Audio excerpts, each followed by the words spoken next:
Assalamualaikum warahmatullahi wabarakatuh. Perkenalkan, nama saya Sri Maulina Otolua dengan NIM 4334200003 dari jurusan Fisika Program Studi Pendidikan IPA Universitas Negeri Gorontalo.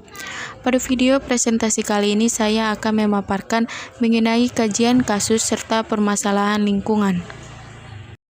Indonesia merupakan negara kepulauan yang memiliki letak strategis, sumber daya alam yang melimpah, memiliki keragaman budaya dan tradisi, keanekaragaman flora dan fauna, dan masih banyak lagi. Kekayaan itulah yang menjadi sumbangan terbesar bagi Indonesia. Sebenarnya banyak sekali hal positif yang ada di Indonesia, namun di balik semuanya itu ada permasalahan yang masih belum terselesaikan.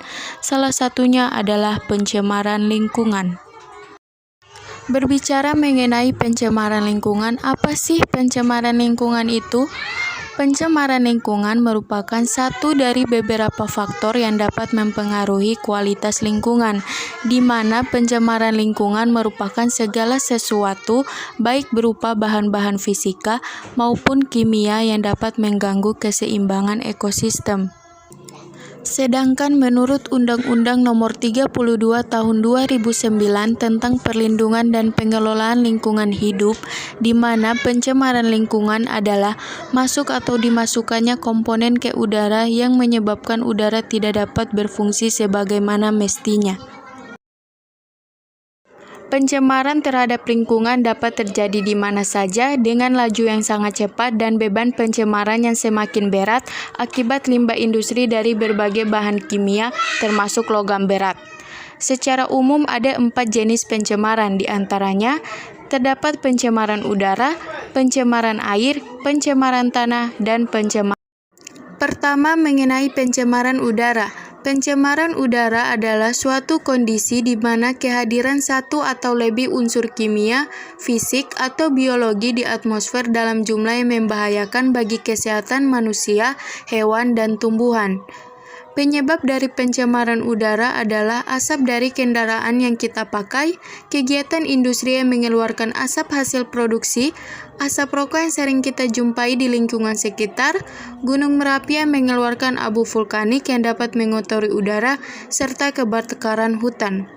Mengenai dampak yang dapat ditimbulkan dari pencemaran udara ialah dapat menyebabkan gangguan pernapasan, masalah pada kulit seperti kulit keriput, flek hitam bahkan kanker kulit, serta mudah stres dan emosi menjadi tidak seimbang, membuat pandangan menjadi terganggu akibat asap yang ditimbulkan, memicu terjadinya hujan asam, serta pertumbuhan tanaman terganggu.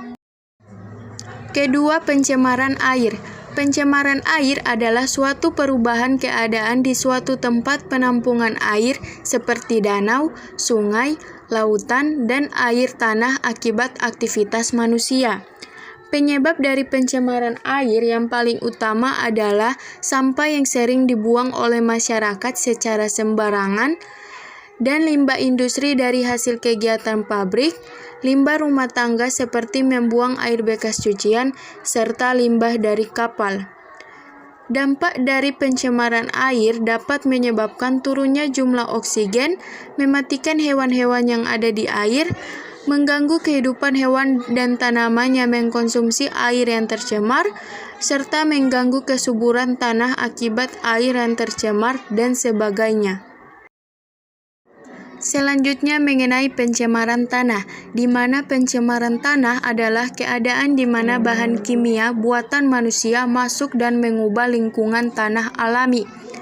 Penyebab dari pencemaran tanah adalah limbah padat berupa plastik, kertas, dan sampah padat lainnya, limbah cair seperti deterjen, air bekas cucian, dan sisa-sisa bentuk cairan lainnya, limbah anorganik, limbah organik, limbah industri, limbah pertanian, dan juga limbah rumah tangga.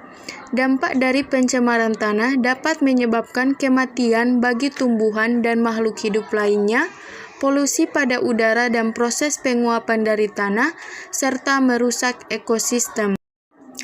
Bagian terakhir terdapat pencemaran suara.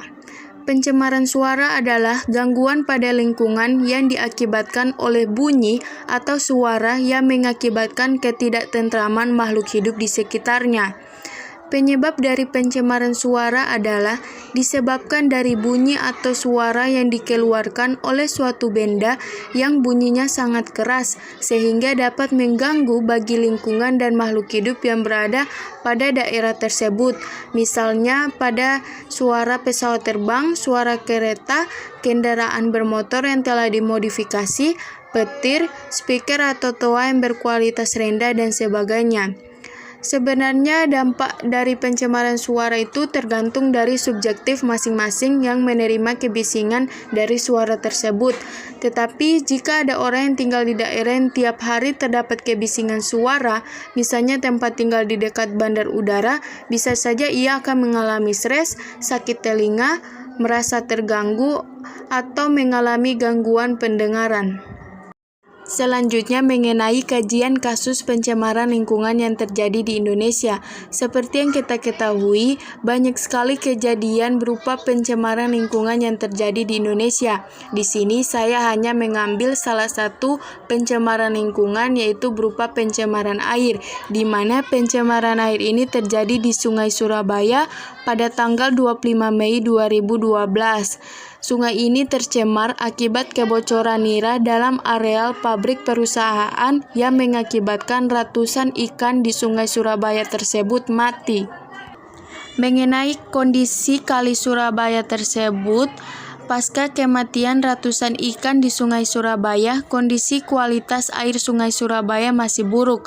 Hal ini dapat dilihat dari berkurangnya spesies ikan yang tidak dapat dijumpai di Sungai Surabaya, bahkan sebagian sudah menghilang. Di mana ikan tersebut merupakan bagian dari keseimbangan ekosistem, di mana semakin beragam spesies ikan di sebuah sungai, hal tersebut menunjukkan semakin minimnya gangguan di sungai, sedangkan semakin sedikit ikan yang ditemukan, semakin banyak gangguan yang akan terjadi. Demikian presentasi saya mengenai kajian kasus dan permasalahan lingkungan berupa pencemaran lingkungan. Sekian dan terima kasih. Wassalamualaikum warahmatullahi wabarakatuh.